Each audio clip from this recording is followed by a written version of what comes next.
Bangkay ng 59 anyos na mangingisda natagpo ang palutang-lutang sa Calmay River sa Dagupan City.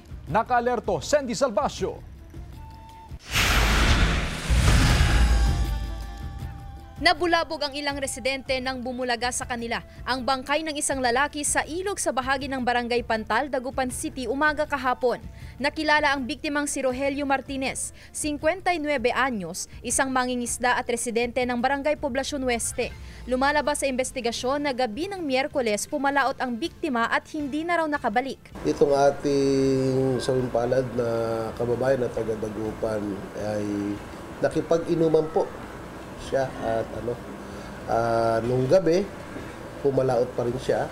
Siya po ay dinala na rin sa ospital at diniklara po patay na po siya.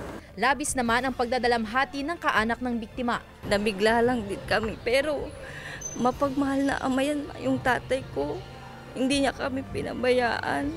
Muli namang nanawagan ang PNP sa mga mangingisda na unahing isipin ang kaligtasan at kondisyon ng katawan bago pumalaot para mangisda. Kasama si Jing Dakanay, Sandy Salvacio, One North, Central Luzon.